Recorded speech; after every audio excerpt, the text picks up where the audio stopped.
Hello everybody! I believe that everything technological is now working. I believe that you will be able to see the slides from today, and I believe that you'll be able to now see and hear me, which is absolutely fantastic. If you do have any issues, it'll be a minute or two before we do get started. You might have noticed I've just sent through that last minute reminder to everybody just to see if they are able to join us live. Really exciting to see how many extra people have signed up in the past week. Another 150 registrations over the course of the last week to come and join us live, which is absolutely fantastic. People flooding in all the time right now. So I will wait just a couple of minutes as people come in, just so that we can try and capture as many people live as possible. As you'll have seen last week, either later on this evening or tomorrow UK time, I will get all of these slides and the webinar saved, and I will get it uploaded onto YouTube and onto my website. And then, of course, I will share that with everybody. So watch out for your emails, but of course, a few people struggled to get access to the recording last week. Just drop me an email. Like I did last week, I'll be happy to share all of my contact details. And so you can just drop me a message or drop me an email if there are any issues with accessing the webinar. So we'll just hold on a further minute, just allow all of these people coming through the waiting room and into the live webinar session, just allow everybody to join.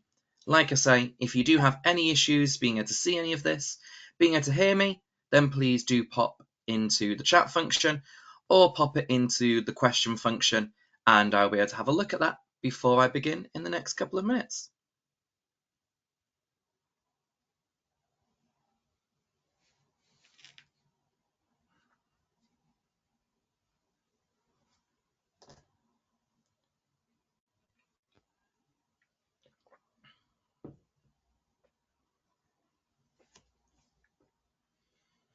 Thank you again to everybody who is joining live. It's great to have so many of you here with me live. I appreciate a lot of people aren't able to join live, but it is lovely to see the attendee number drifting ever on upwards with all these people joining us live. Absolutely fantastic.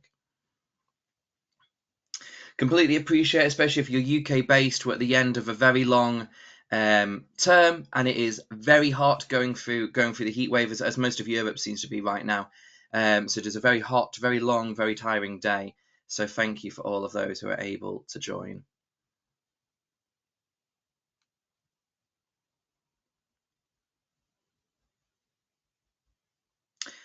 Right then, what I'm going to do is I've sort of given everybody a couple of minutes. People are able to join as and when they are free over the course of the next hour. I'm going to crack on. I will reiterate again, a recording will be shared, this will be saved, and this will go online. Even for those of you who are joining us live, you will be able to access the recording again at your pleasure, at your will. Watch it as many times and share it about as much as you like. Today, there aren't as many break opportunities as there were last week. That means that I'm not going to be able to come over to the chat and to the question function as much as I was last time. Nobody has popped anything into the chat today around volume, and nobody's popped anything in about sort of being able to see, which is really good. So hopefully some of those issues from last week have been resolved. So without further ado, let me crack on, because of course we are into webinar 2 of our series of 6, and today we're going to be looking at one of the most important areas of metacognitive development, which is of course modelling, teacher-led exposition, teacher-led modelling.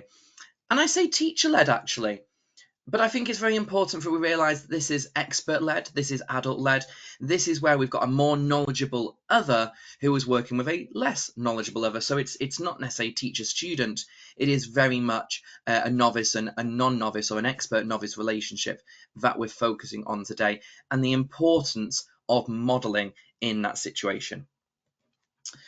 So, of course, into the second one today, somehow into July. It's a week before the next one, so a week today we'll be having a look at getting questions right, using metacognitive questions and the importance of effective questioning. But of course, before we get to that point, we need to make sure that what we are doing as that expert other is as effective as it possibly can be. Very much like last week, I'm going to put the same ask out there. It was absolutely fantastic to see all of the comments on social media. Tried to share as many of those posts as I possibly could. Thank you, everybody, for tagging me. Thank you, everybody, for sending over your questions and your comments and your feedback. It is very, very much appreciated. Once again, I've included it in the emails as well. Thank you to everybody, a really heartfelt thank you to everybody who has sort of taken value out of the PD and is in a situation where they can contribute to helping keep this free in future. As I mentioned at the start of the webinar series, holding a free webinar series on my end turned out to be not free whatsoever. It's actually quite expensive to be able to host a webinar open to sort of 2,500 guests. So if you do believe that the PD that you're getting today or during this series is of high quality and you are in a position to sort of contribute a little bit to it, I'd love to be able to sort of keep this thing going. And obviously with your support, it very much will be possible. So you can scan that QR and I believe you can sort of contribute anything from £1 upwards. So anything will be very gratefully received. The only reason I'm keeping this slide on again, most of you know me, you've signed up, you're on my newsletter, etc., etc., you're here last week. The only reason why I'm keeping this on here for today is if you have a look at that QR code with books, all 3 of my books are on further discount. Again, I don't really get anything out of it, but for those of you who want to do that wider reading, for those of you who want to have a look at the research in a little bit more detail, more depth even, than we can get into during these 6 webinars, it's a really good opportunity for you to go and grab them. If you're ever thinking of grabbing them, now is a really good opportunity. I think they're sort of close to sort of 30 or 40% off for some or all of them. So a really good time to go and grab them. The other thing I will mention, my website here down in the bottom left, for some of you, you'll have noticed there is now a new research section on my website where I'm summarising new research around metacognition that's coming out. Seems to have settled on a format that people quite like, PDF format with links into further research. So I'm going to be gradually increasing the amount of stuff that is available on there. If you want to make sure that you're kept in the loop, make sure you sign up to my newsletter and I will drop things via email whenever I'm updating sort of a significant chunk of that section. For those of you who weren't here last week, or just a little reminder really, it's difficult for me to get to the chat section and the questions during the webinar. There's only me, I don't have a co-host. Every time I jump back, it means I'm sort of not sort of paying attention to my delivery. So if you do have any questions, you can put them into the chat and the question function, and I will try to come to them at the end, or if I do have an opportunity to have a quick flick over, I will do. However, I'd encourage you to write them down, record them in the post-session survey, as so many of you did last week. Or what a lot of you did is you just took note of my email address and popped me an email or popped me something through social media. Any of those ways is absolutely perfect. What I don't want to happen is for you to have a burning question and then forget it or not to have it answered. So even if you want to email me right now or drop me a message right now, please, by all means, go for it. Now, let's get into the nitty-gritty. We've got 52 minutes. Let's get cracking on metacognitive modelling. We're going to be beginning just very briefly, almost sort of recapping and tying in with what we did last week and understanding, well, if we agree that metacognition is really important, if we understand that this is something we need to develop, then actually this is something that needs to be fed through our teacher-led modelling, our expert-led modelling, that it's really, really important that it comes through that part of our lesson, of that part of our instruction. And then I'm going to cover that for a couple of minutes. Then we're going to get into a number of different strategies. All of the strategies come with a very clear explanation of what they are and why you would be using them. So that means that not only do you know what to go and do, but you know when it would be suitable to go and do that, when it would be suitable to utilize that strategy, and maybe when it would be less suitable. So hopefully they're sort of an ability to be critical and to consider your contexts and the phases you're working in and the subject areas that you're working in. What I've tried to do to accommodate for that, because we don't just have secondary maths teachers based in the UK, we have teachers across phases, across subjects, and internationally. I mean, I've had emails today from people catching up on the recordings in Australia and China. We've got people joining us from absolutely everywhere and absolutely every phase of education, every part of education that you can possibly imagine. So I've included as many examples without completely sort of overbearing with that. There are a number of different examples that will hopefully give you a better understanding of what I'm trying to get at with some of these approaches. One of the key things that I drew attention to in our session last week was around the fact that metacognition is invisible. We hope it's happening. We believe it's happening. We trust that it's happening. And we hope that all of our students are being metacognitive because we are ourselves.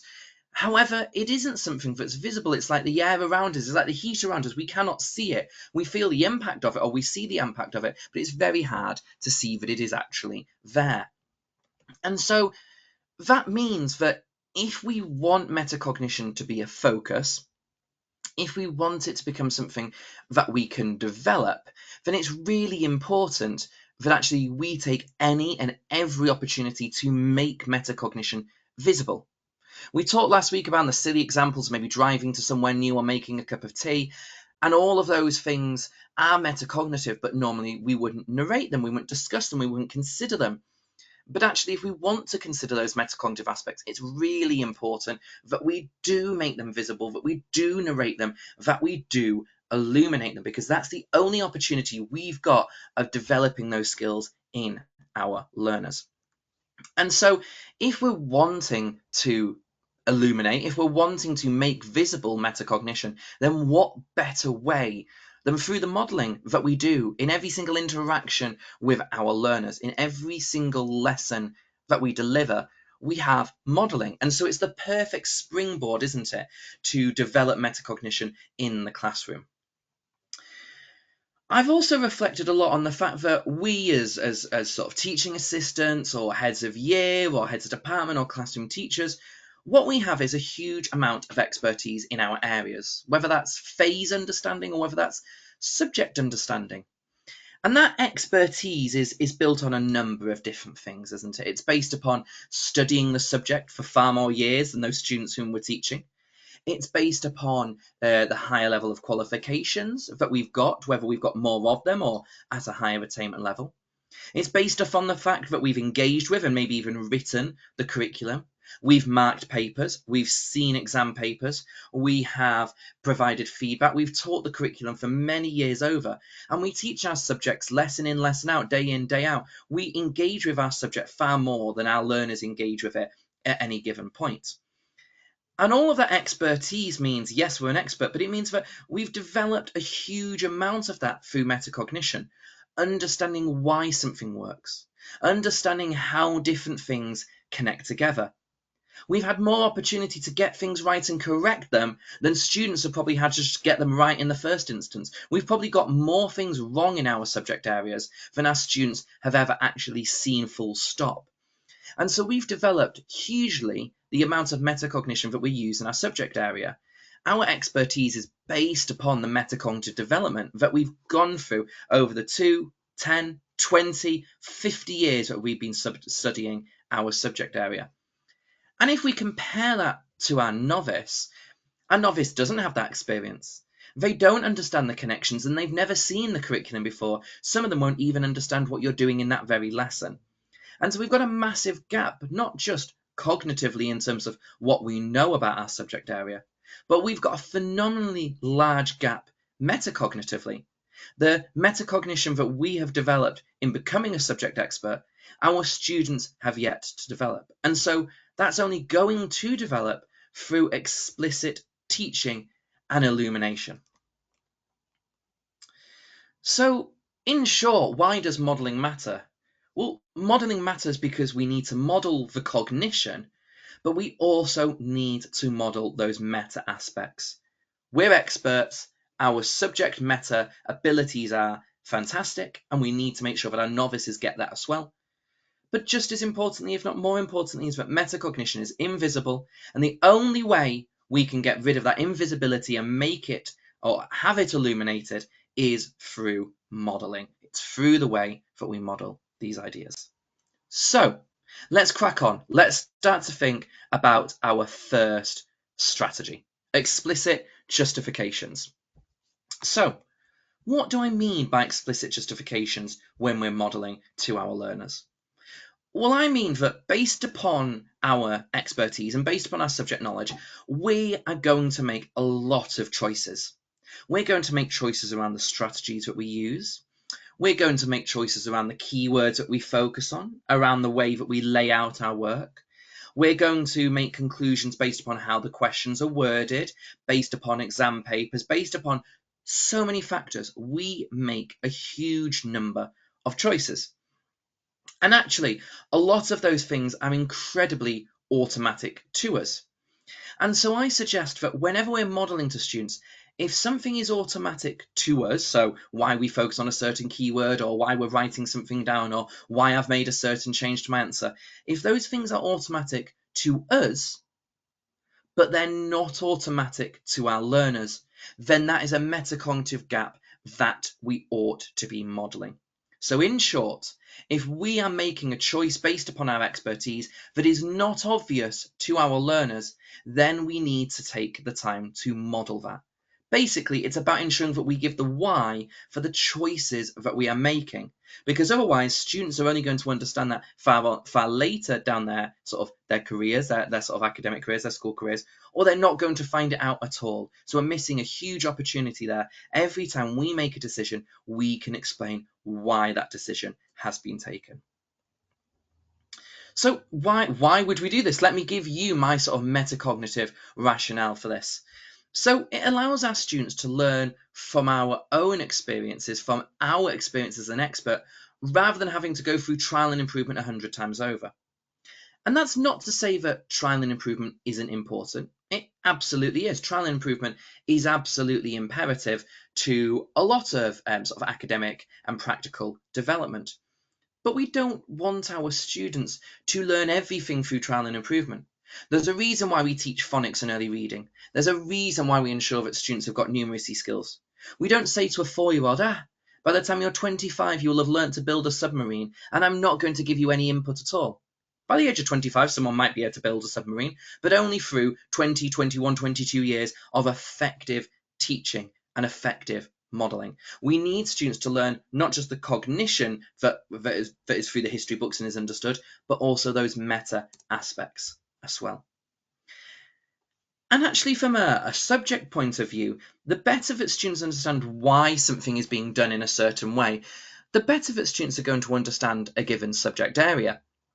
Students are of course going to understand more if they understand why a certain word is focused on or why a certain strategy is deployed, and all of that is going to have a really positive impact as well on attainment purely from a subject point of view. And of course, I've mentioned expertise so many times already across this slide, across the last couple of slides. And actually, through our explicit justification modeling type, we can ensure that we show how an expert would go about decoding and then completing a task. So let's take a look at some examples. So imagine now, maybe not a lesson that we would all teach all that much. Imagine now that we were demonstrating to somebody, a learner, how to both cut and then stuff a pepper. As an expert pepper cutter, I mean, I don't think any of us would claim to be expert pepper cutters, but we would probably all be far better and far safer at cutting a pepper than some of the learners whom we work with. And if we were to demonstrate to students how to cut that pepper, there are a number of decisions that we would make to ensure that our modelling was effective. The first thing we would do is we'd probably make a decision around the chopping board that we use. A lot of people use a wooden chopping board for fruit and vegetables and would then use a plastic chopping board for meat. Or a lot of people would use a green plastic board for a pepper because it's a vegetable and green, and people would use white or red for meat. People have different chopping boards, don't they, around health and safety and hygiene. So actually, if there's a reason we're choosing the wooden board over the white plastic board, we should tell students that. We should tell them why we've gone for that wooden board as opposed to that plastic whiteboard. Students will not automatically know whiteboard means meat board. That's not something we come out of the womb knowing. That isn't an innate piece of knowledge. It's only a piece of knowledge and understanding we get when it is pointed out to us, or after much trial and error, food poisoning, or through observation of others. So we'd make a decision about that.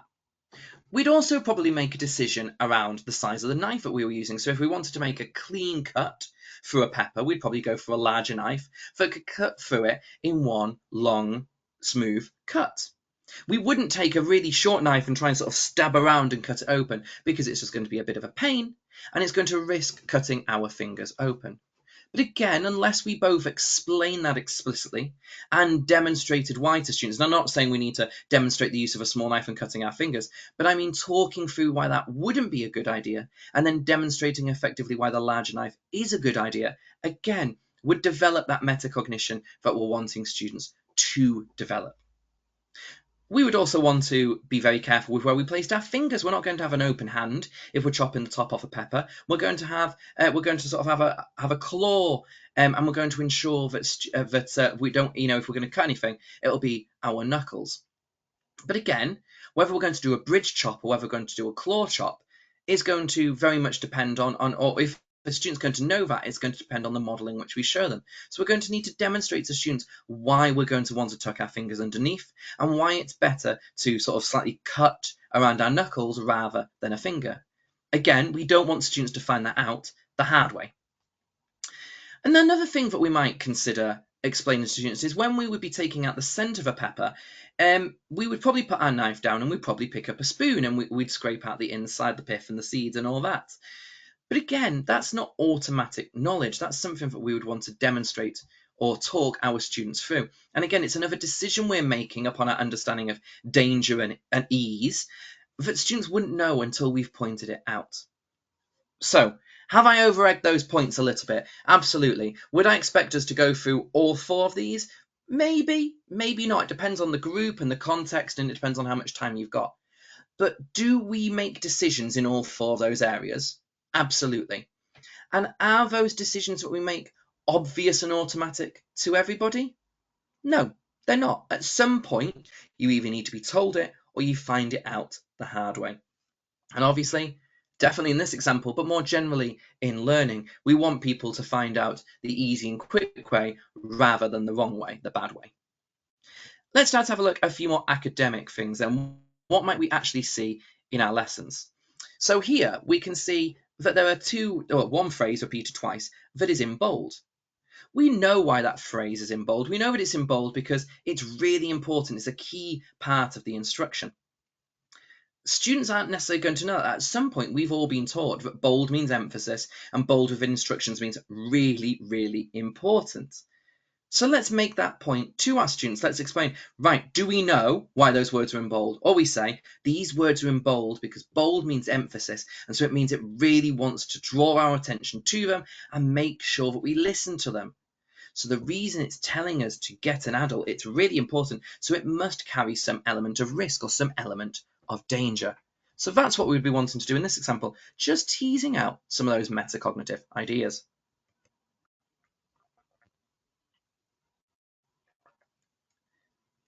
Here, we've got some data. I could say to students, right, we've just been doing line graphs or we've just been doing different types of graph. We see here that we've got some continuous data. As the water depth increases, the temperature is decreasing. Let's plot that as a line graph.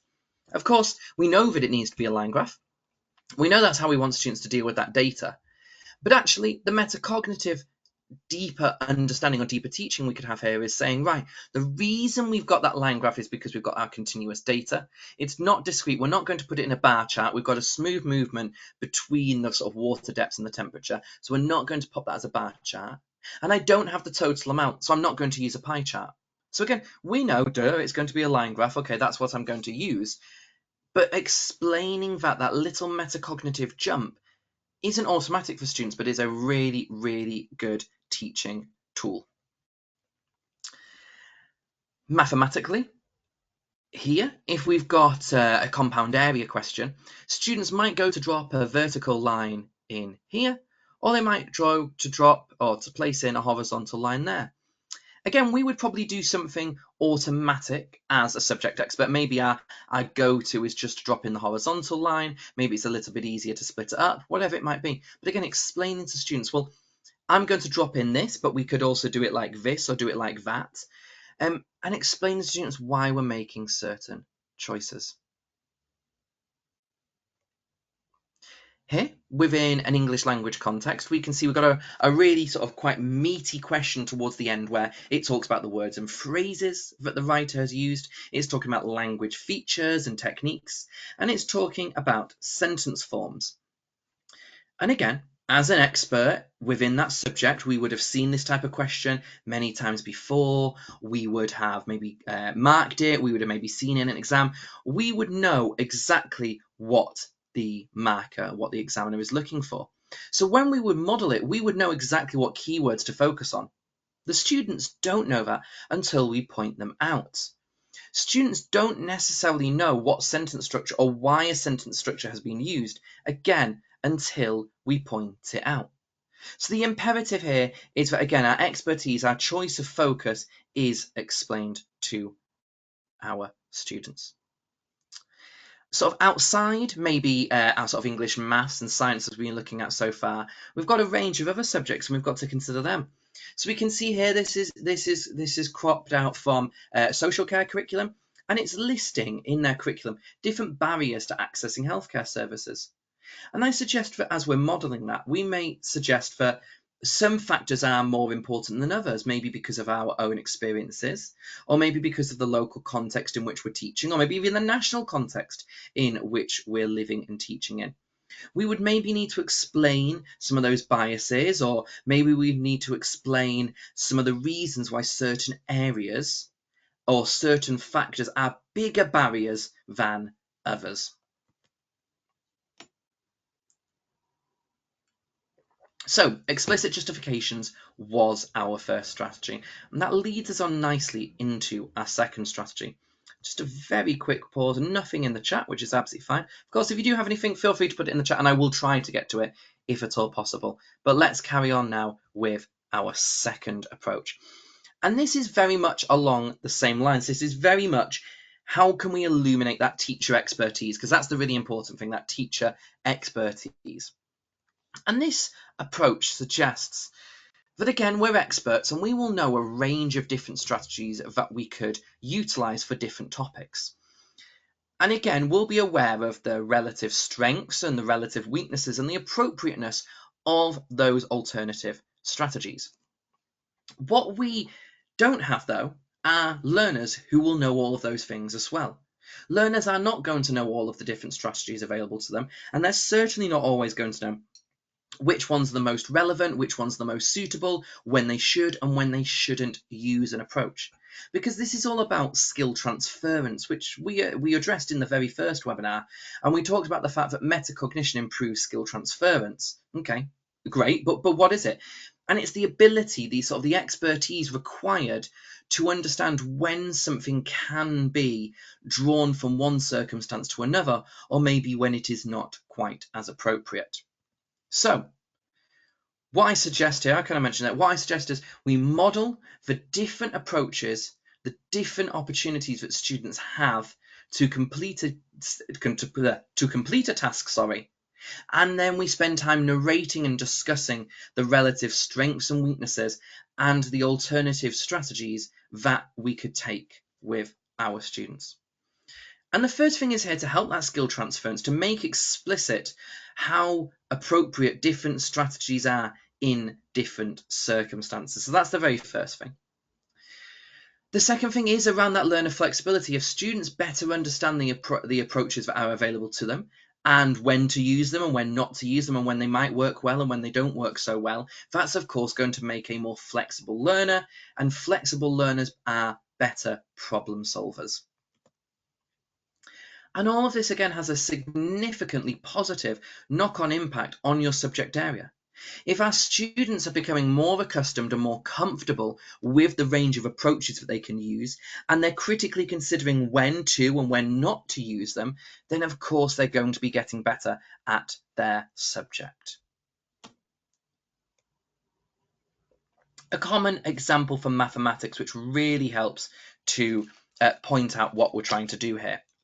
So here we've got solving an equation with brackets, and what we could do is we could expand the brackets and we could get 3x subtract 15. Or we might not expand and we're going to divide the 17 by the constant of 3, by the coefficient, the 17 by the coefficient of 3.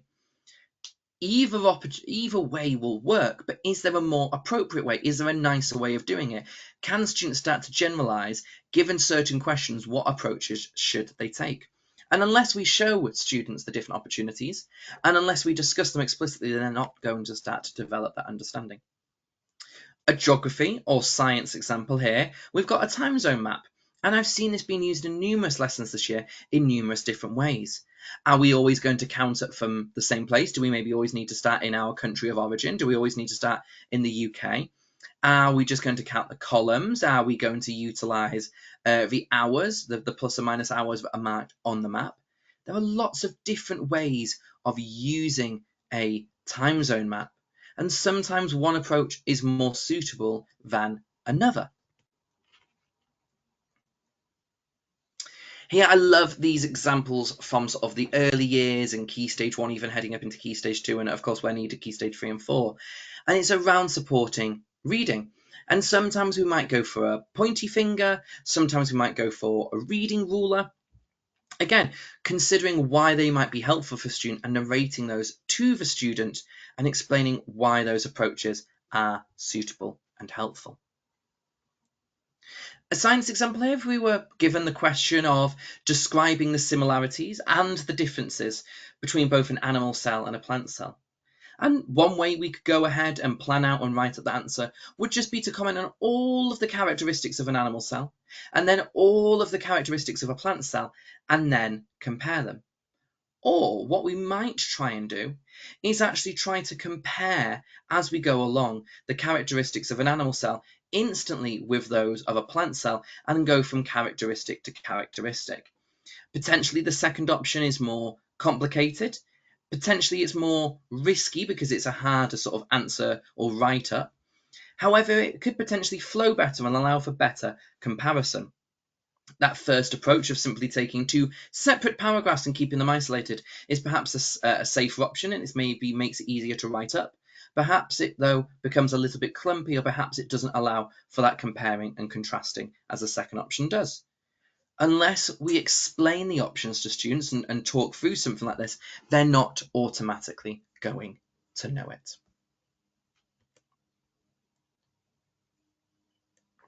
So, the third option, or the third way that we can support developing metacognition through our modelling.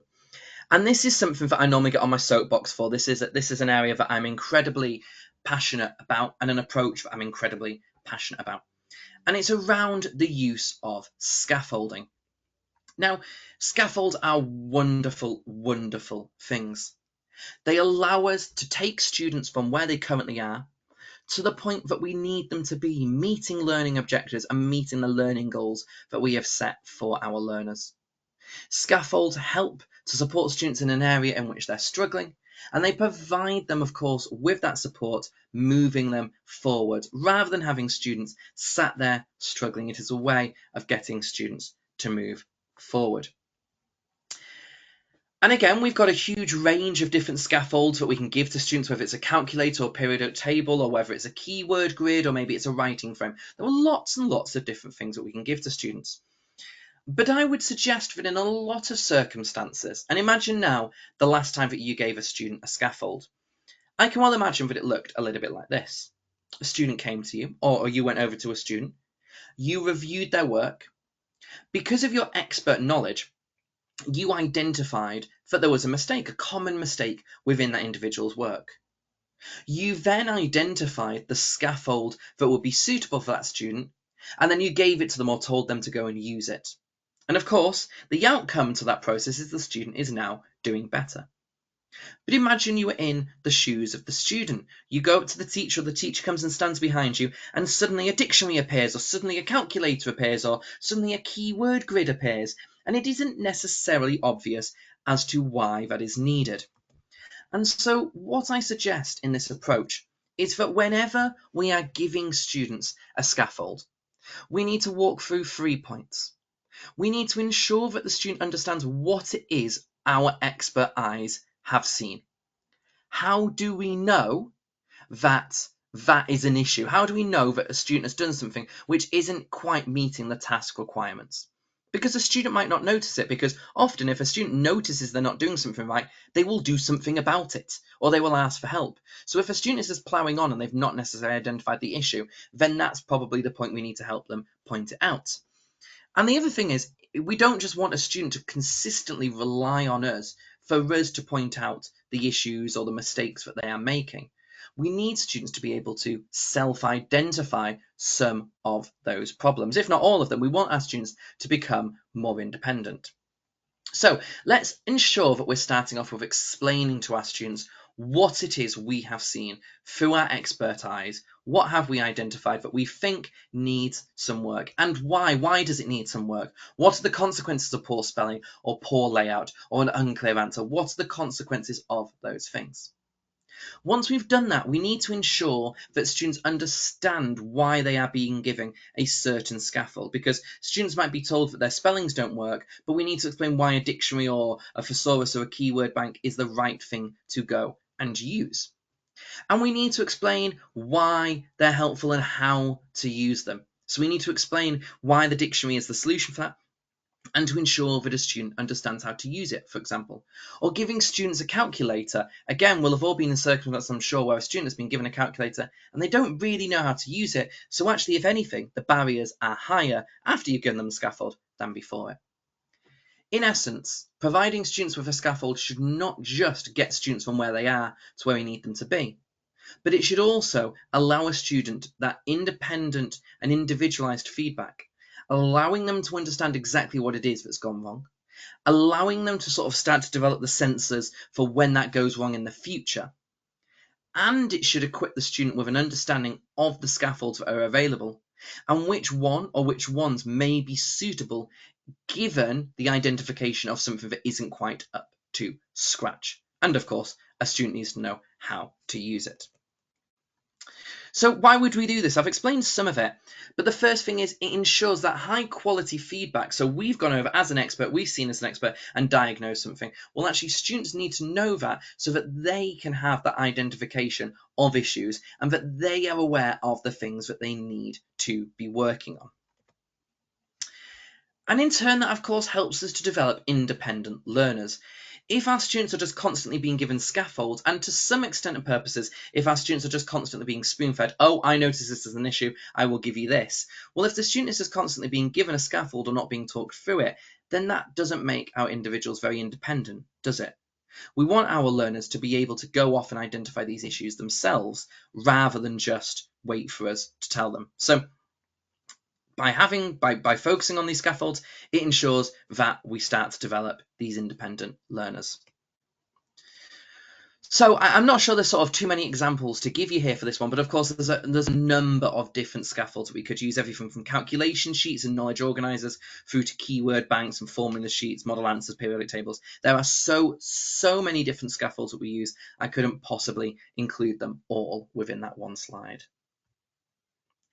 Just before we move on, nothing in the chat. We've doubled our audience in the last 10 minutes, 15 minutes or so, which is absolutely fantastic. Let's move on to, I believe this is our fourth strategy now. And this is all around this idea of explicit processes, So what do we know? We know, because of those foundations, because of the pillars of metacognition, we know that there are two set processes, and they sort of link into each other. The first process is that knowledge of cognition, and that's this second one here, isn't it? Knowledge of task, self, and strategies. Knowledge of task being, what do I have to do precisely? Am I accurate in my understanding of what it is I have to do?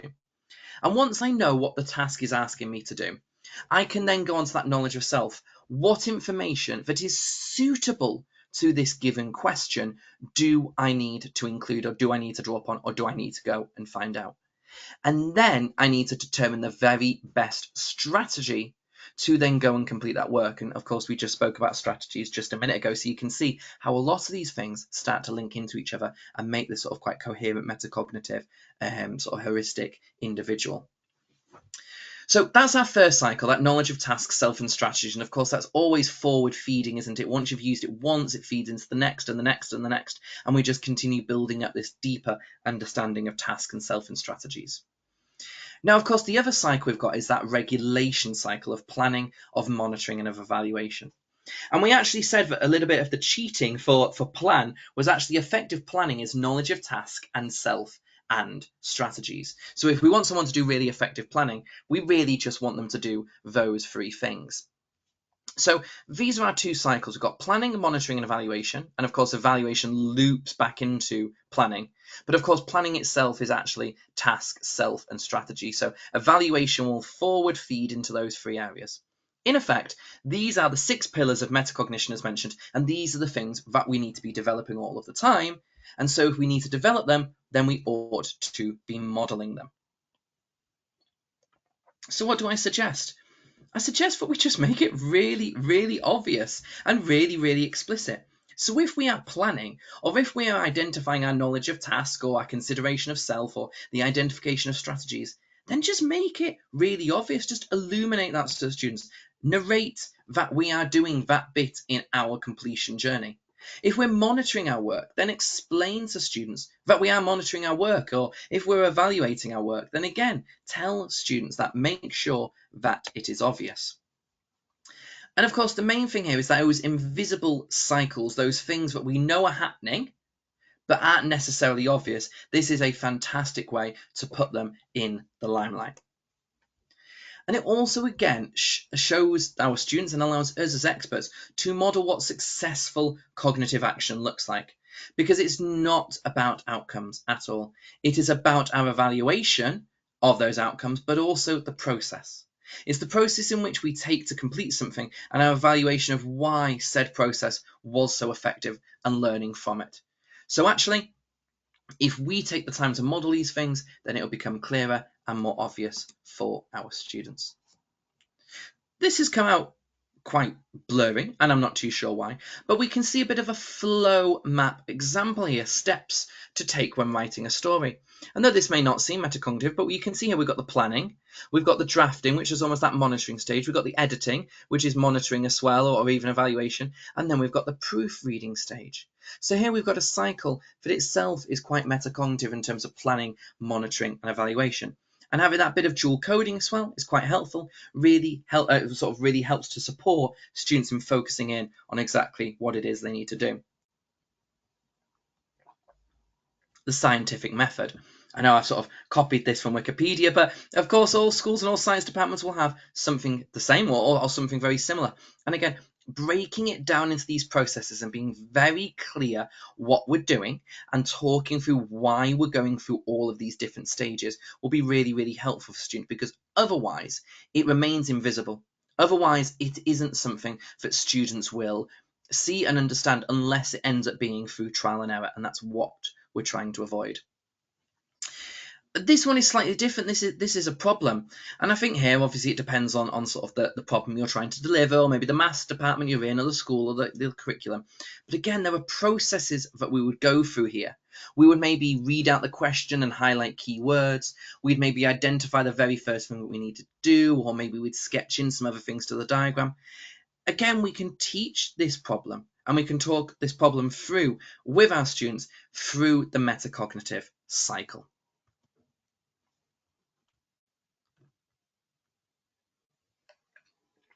So, good, better, and best answers. We move on to the next thing that we're now able to model.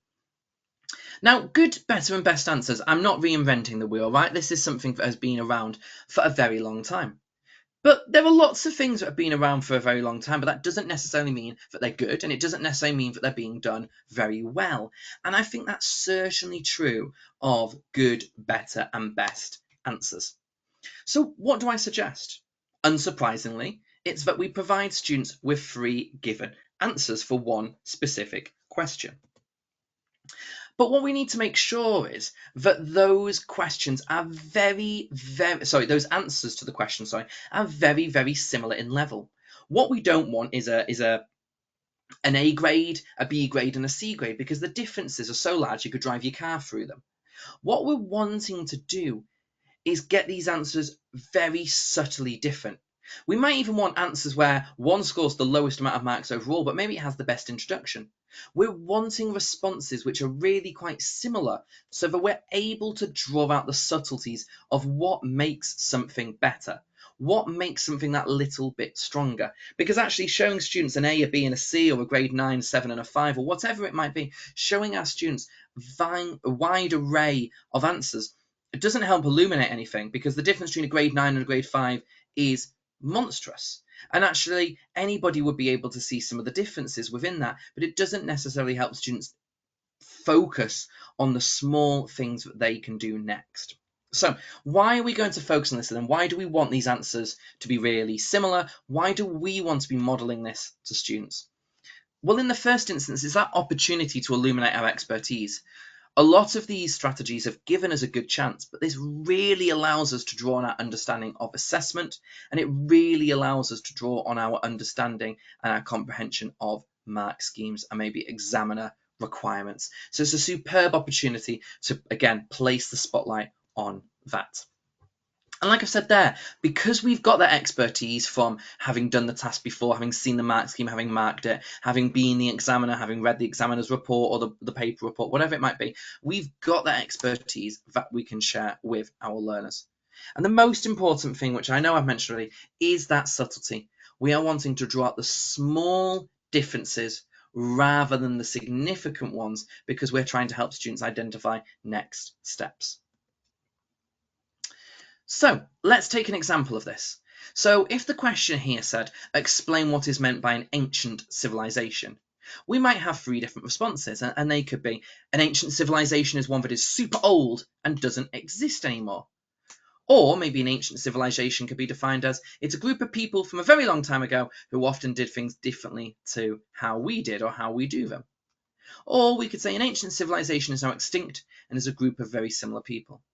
So all of those responses have got their strengths, and all of those responses have got the things that we would want to, improve on as well. And actually, potentially a combination of each of those 3 responses would give us a really good definition.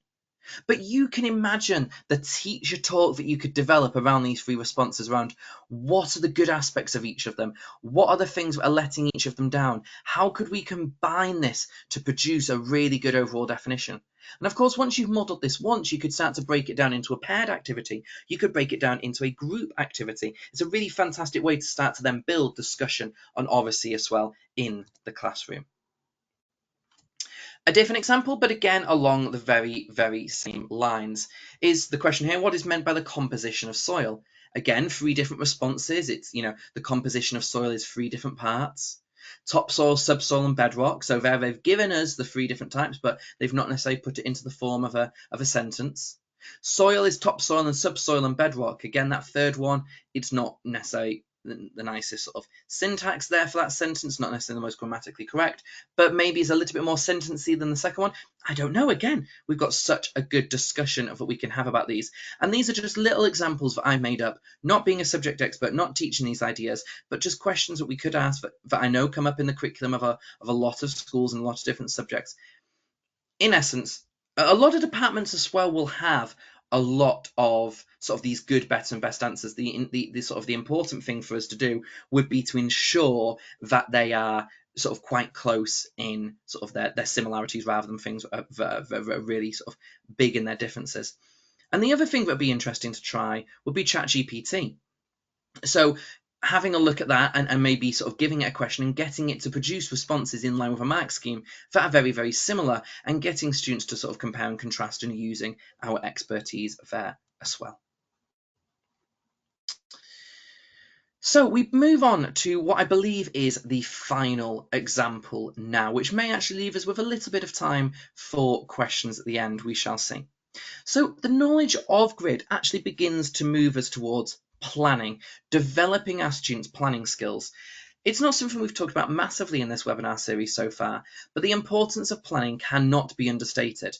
Planning is arguably the most important part of the sort of the cognitive or the completion journey, because if we fail to prepare, we prepare to fail, as that old quote goes. I think it's Benjamin Franklin, I think, from memory, with that quote. I may be wrong. Please do correct me in the chat if I'm wrong. But we know it to be true, don't we? We know it to be true. If we're not preparing properly, then things are not going to end up as we want them to be. And if students are trying to complete a task in line with the expectations of the given task or the question I'm asking them, they're going to need to prepare. Now, we've said that preparation, that planning, is in effect knowledge of cognition, because it's effective and accurate comprehension of that task, that knowledge of task. It's also that knowledge of self, drawing out the most suitable information to answer that question. Not everything we know about the topic, but just the information that is suitable for that given question. And then, of course, knowledge of strategies. And if we get students to focus on all three of those things, then we're going to have some awesome planning.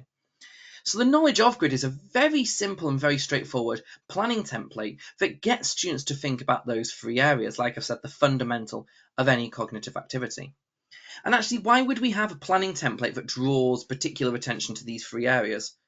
Well, actually, because it will force students to attend to those factors. Students won't just ensure that they've got a solid comprehension of task and then move on or determine how they're going to do it. Well, actually slowing students down and getting them to think about all three of those factors. It also places emphasis on process rather than outcomes. I think in the world we live in the education system we have, everything is about outcomes. But actually, what is the thing that dictates an outcome? It's the process that we take. Outcomes don't magically occur sort of regardless of other factors. Outcomes occur because of the processes through which we go and the success of them. So more effective processes will lead to better outcomes. And the most important process is, of course, planning, as we've said.